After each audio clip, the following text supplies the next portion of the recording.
Hey my lovelies, welcome back to my channel. Hi guys, welcome back to my channel. Guys, can you believe that I have been talking for almost 10 minutes only to find out that I was not recording? These are some of the days we have as YouTubers that anyways. Hi guys, welcome back to my channel again. And if you are new, I hope you will stay and you will join the family. Hi guys, oh, I'm so happy to see you guys again. I know I can see you all, my amazing lovely subscribers in my spirit, and it's so good to be back because I haven't filmed in so long. I haven't had a sit down in so long, and I'm just glad to be here. Guys, I just want to address this video I saw on Pulse Nigeria because I feel like what the heck is going on with these Gen Zs? I know that this is kind of like a venture away from what you typically see on my channel, but I think on this channel, just for me to address things that honestly I really want to voice my opinion about, because what the heck is going on with these Gen Zs and all this, I don't know, crazy woke ideologies that is going around? Like what is going on with all this nonsense that I'm seeing? People not wanting to work anymore, talking about anyways, let me react to the video that is cause of this let me react to it. So guys, I had to borrow my mom's phone to react to this video because my Samsung is bad and I still film with my phone. I don't have a camera, so I still film with my phone. So I'm filming with my iPhone right now and my Samsung is bad and I have to borrow my mom's phone. So please, if you if you want to sponsor me for a phone, please, I'm not running away. Please, all you, my daddies, my mommies, my uncles, my aunts, my sis, my bros, if you want to sponsor me for a phone, please, I'm not running away. Anyways, let's get back to the video. So let's react to this video, guys. With the notion that Gen Zs are disrespectful, yeah. I disagree. My argument is, as a Gen Z person and most other people in my age group, I feel like I don't feel anybody is ultimately deserving of respect. Like, you have to prove it. You have to prove your respect. You have to earn your respect. Because you are older than me doesn't mean I automatically respect you. Yeah, that's what I believe. Your age is you and God's problem. I feel like everybody when you enter the world is your business. That's so wrong. Yeah, I think that everybody deserving of respect. No, it depends. No. Ultimately, I use the word people respect. No. You don't get my point. I said ultimately deserving. Where you feel like if you see me because you're older than me, I must cower in your presence. That's not respect. Disagree. I think we have to define what respect is. Yeah, that's how millennials define respect. Yeah, that's not how millennials. Then who's to blame? Daisy. You know what makes me laugh about this is that this guy actually thinks he's making sense. You can tell from the way he's talking, he thinks he's intelligent. You can tell that he actually thinks he's intelligent, but I can tell that he's not. You can tell people who used to think they have sense when they have zero. That's who this guy is. And you can see his face cap even facing the back. I think that tells me the direction of his thinking and brain, because you can tell he thinks he's making sense. Who's to blame for what? Who's to blame for your opinion about what people think? People you categorize as millennials, who's to blame? First, let me start by addressing the first really dumb thing he said. You don't think anybody is deserving of respect until they've earned it. While I get the part where age is not the only criteria for respecting people, everybody should be treated with respect until they prove otherwise.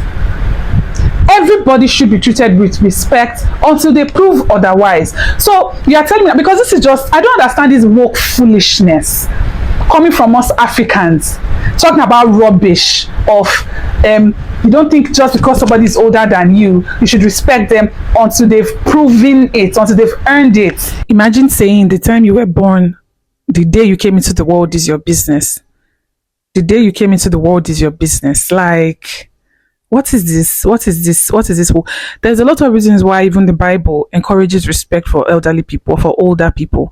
And it is not because of just the number of the years. The main reason is because of it is respect for the wealth of experience that they have had. While not all elderly people obviously are wise, but in most cases, people who have existed and have been on this earth before you obviously have been through cycles that you are yet to experience.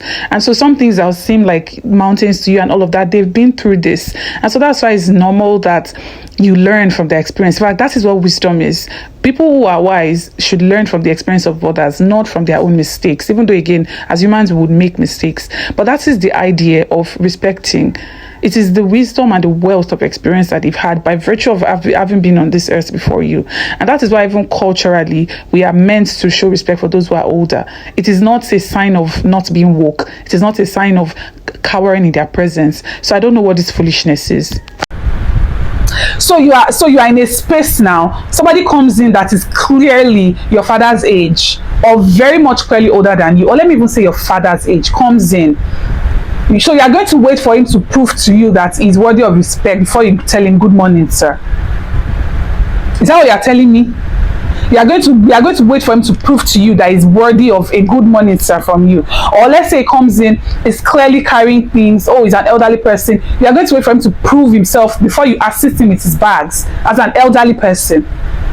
Because I don't understand this foolishness. You don't believe everybody is deserving. You don't believe anybody is deserving of respect. Everybody is deserving of respect. And by everybody, I mean even those who are younger than you. Whether they are your age mates, whether they are younger than you, whether they are older than you, everybody deserves and should be treated with respect until they prove otherwise, especially those who are older than you. Because if you meet someone who is older than you, you are telling me you will not show respect to them until they've earned it. So how long does it take for them to earn it? Is it a week after you have known them? Is it a month? Is it a year after you have known them? That is when you now start to show that you have manners.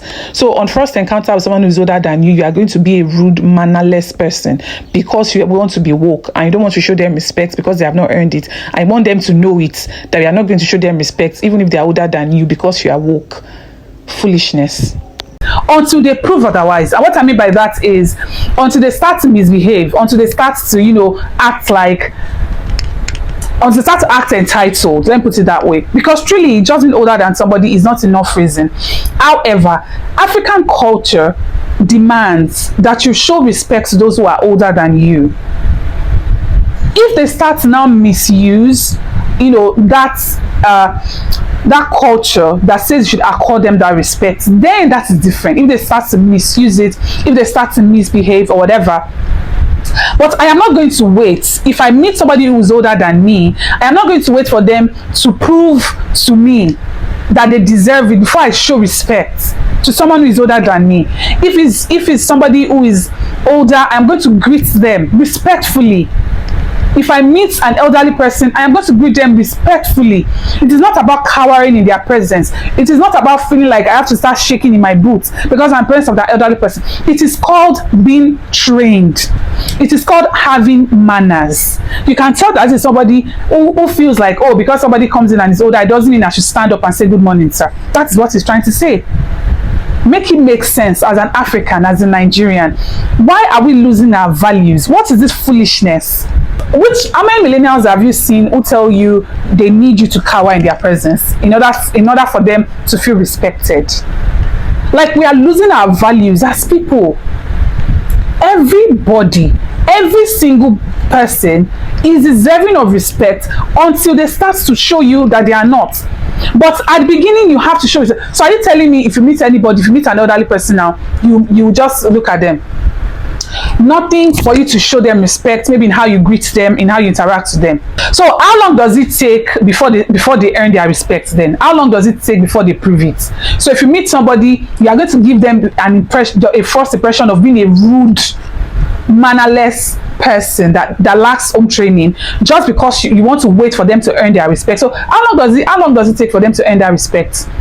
1 hour, a day, a week that you are going to first use to observe them? Yeah, so is it an hour a day, a week, 2 weeks, a month, before you now be like, okay, I think I've observed them enough, I think they have earned their respect, then you now start showing them respect? Foolishness. On first meeting, show respect to an elderly person. That's what our culture demands. And I'm not saying that everything our culture demands you should do. Our culture demands some things that I believe does not make sense. Yes. But on this particular one, I believe that it will serve you even if you're in a white man's land, where show everybody respect because you don't know them before. So on first meeting, because whether you like it or not, if you think you are trying to tell that person if you don't earn it, it is more a reflection on you as a rude person than it is a reflection on that person. Let me just continue because I think I've spoken too long now. Let's just continue. Fine line between standing up to authorities and, I don't know, irresponsible behavior or insubordination at work. So that's also another topic or another trait that is very that's also another trait that is very like you can see among Gen Zs. I disagree. I feel like in a workplace we are all equal unless you're my actual superior in work, like in the job that we're doing. With the Gen Z, they'll tell you that Gen Z are very slack with work, and they speak. I disagree. Okay. I disagree. So what I think is that because we live in a quote unquote capitalist mode of production, many a times work boss relationship is often oppressive. You understand? Millennials expect you to leave for the job. Very rigid. Yes. And I am a very flexible person. Your standard of work, who decides that standard? I feel like again, look at this foolish question.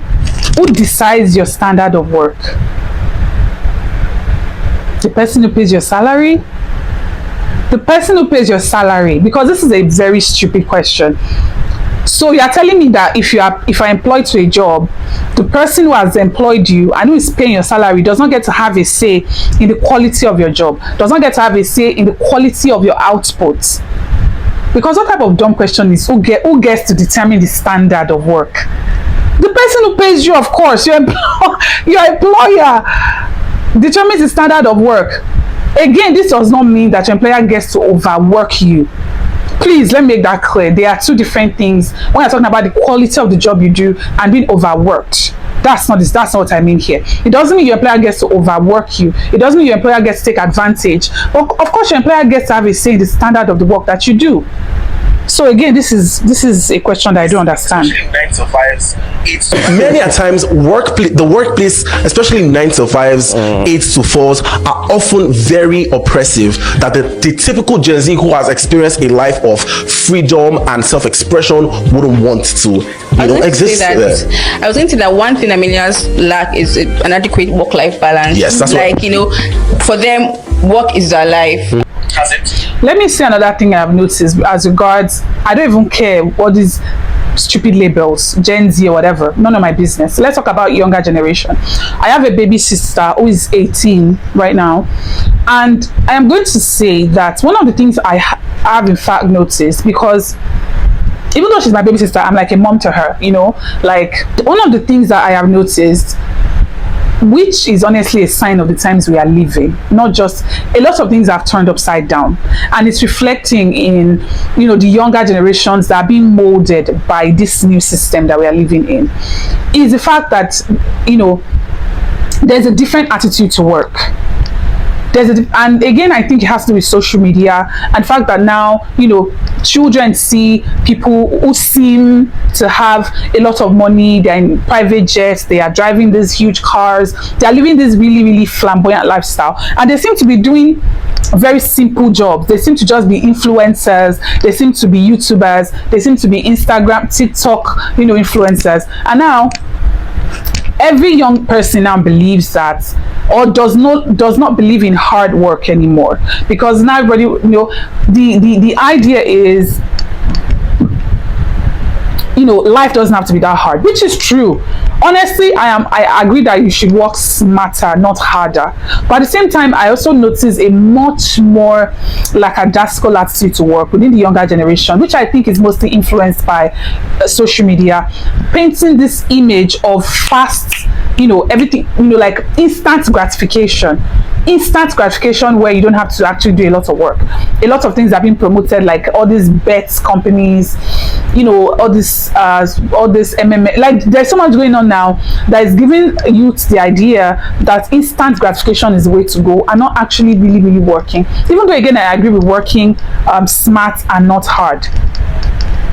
So I do agree with the sentiment that with the younger generation, there is a much more slack attitude to work. Again, this does not categorize all younger generations. I know a friend of a daughter of my mom's friends. She's one of the hardest working person I've seen, and she's just 23. Exceptional work ethic. So again, as much as this is sort of a generational thing, it is still case by case basis, I would say. Let's keep going. And that's something Gen Zs don't have to understand. But I would say that it has worked for them. Has it? I like that, yeah. But they tend to impose that on you. So you must do it as they're doing. And I don't want to do it. I want my free time. I have a life. If you don't have a life, that's okay. Move your way. But let me have a life. But you can't say move your way if they're paying your salary. I'm sorry, you have to find a balance. No, you move. That's the thing. Imagine saying somebody who pays your salary should move his or her way. Should move his or her way because they are not doing things the way you want. Problem. See, yeah, like you said, standing up to authority. I genuinely. That's why I love Gen Z. I say something here, and people always say things. It comes from a place of irresponsibility.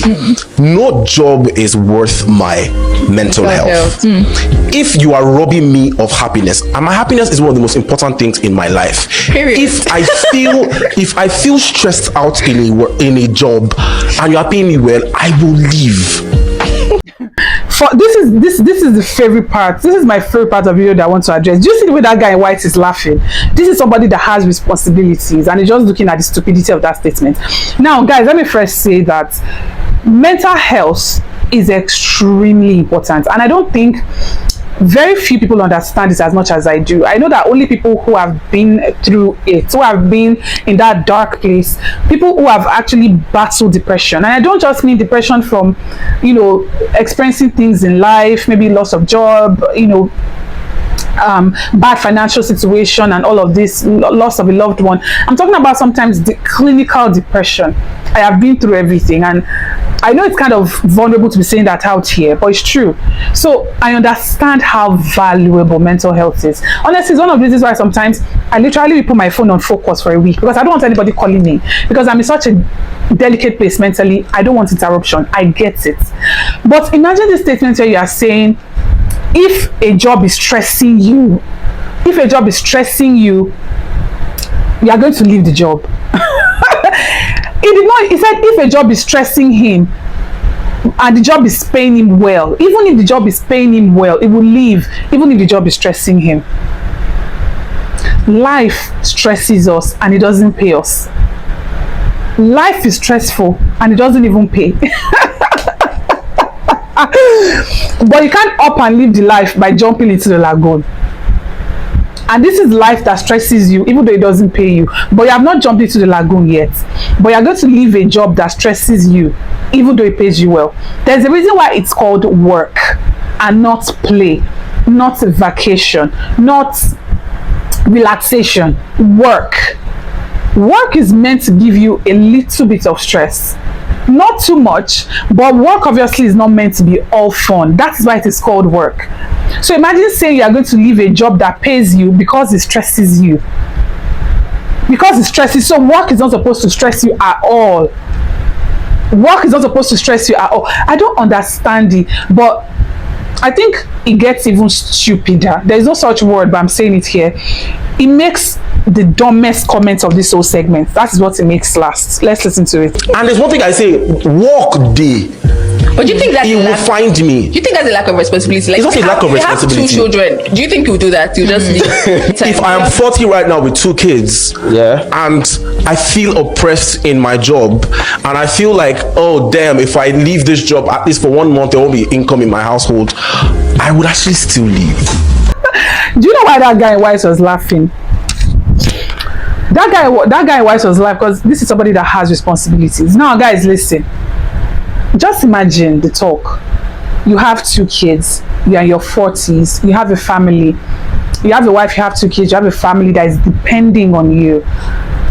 And you are saying you have a job that pays you well, but if the job stresses you, you would leave, despite knowing that your family would have no source of income. You can tell that not only is this person talking from a place of very little intelligence, but you can also tell that he's talking from a place of privilege. Yes, a place of privilege. Do you think a lot of people who are doing the jobs that they are in, where they are experiencing actual stress, do you think they want to remain in that job? But their family must eat, their family must feed, their family must be taken care of. and you are saying you are going to leave a job that pays you well, despite knowing that your family would have no source of income with 2 kids. I don't think I've heard a more privileged statement in my life. You can also tell that this is somebody who has never had to deal with actual responsibility. Now, guys, listen.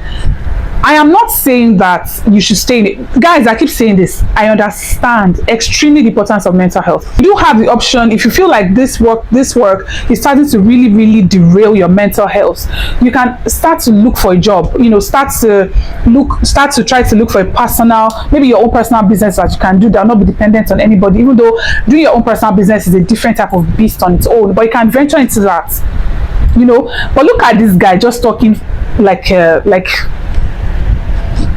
work will find me. I will leave the job. Work will find me. Who are you? Who are you, please, bro? Who are you? Is that how exceptionally talented you are? Is that how special you are? Is that how unique the skills you have is, that they are going to look for, that they are going to be looking for you with jobs? In this economy where everybody's holding on tight to the job they've gotten, you're saying the job of, he's not even talking about the fact that, listen, if you had told me, okay, even if I had families, if I had 2 kids, but this job is draining me, I would still leave the job, but I would make sure that I maybe work for 3 more months, make sure that I have savings to keep my family fed while I look for a new job. That's different. While I look for a new job, or while I try to start my own business. You are not saying that. You just say, even if you will leave the job, work will look for you. Work will find you. Have you heard a more stupid and a more privileged statement in your life? Talk about being delusional. Like, if you are part of who they call Gen Z or whatever, living in Nigeria, living in anywhere in the world, do not let dumb people like this deceive you, especially when you probably know that they are talking from a place of privilege. Do not let them deceive you, please. Have great attitude at work, okay? I'm not saying, please, to take your mental health for granted. If you feel that the job is truly derailing your mental health, it is bashing your mental health, you cannot cope, please do not wait until your mental health gets completely shattered. If the work is truly derailing your mental health and is draining you, start to look for other options. But please, this is not what we are saying, what this one is saying. Just leave the job without having a plan. Please have a plan. Financial stability is not a joke. Please have a plan. If you know you're going to leave the job, are you going to start your own business? Do you want to go into being an entrepreneur? Are you actively looking for a new job?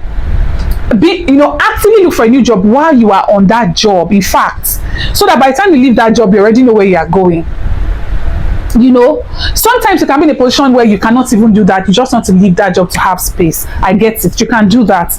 But please just make sure that you have a plan on what you're going to do next, how you're going to actively look for a new job, how you're going to actively start a new business, whatever you want to do. Not like this one that is just saying he's going to leave a job with a family depending on him to feed without having a plan. This is foolishness, okay? And most importantly, again, the dumb thing is said about if you have a respect, you should not respect, or you don't think anybody is deserving of respect until they've earned it, is also another stupid thing that I think you should not cultivate, because that's supposed to be the woke thing to do. No, everybody deserves respect, and treat everybody you meet with respect until they prove otherwise, until they start to misbehave and tell you by their behavior that they do not deserve that respect. Then you can withdraw it. But until then, treat everybody you meet with respect, especially those older than you. Forget what all these dumb people that are trying to prove, that are trying to form woke, are trying to form. I don't get it. So maybe if his father's age mate comes to the house, he's going to sit cross-legged and wait for him to greet him first, because he's waiting for the man to earn respect from him first. These are part of respect. Standing up to greet an elderly person, assisting them with something, answering them very politely, even much more politely than you answer somebody who is your age mate. All of this is that things that has been imbibed in us culturally. Everybody is deserving of respect until they prove otherwise. Okay, so this one is for my, so I know that majority of my subscribers that watch my channel are actually, you know, in the much older category, but honestly, you can share this with your younger children if you have them, your younger ones if you have them. And if you fall in this category of the Gen Zs, please, I hope you took something home from this video. Okay, mental health is important, and of course, please safeguard your mental health. It is extremely important, but do not lose important values in the process. Okay, that's it for this video, guys. Don't forget to like the video, and of course, do not forget to subscribe to the channel, and I'll see you guys on the next one. Bye, guys.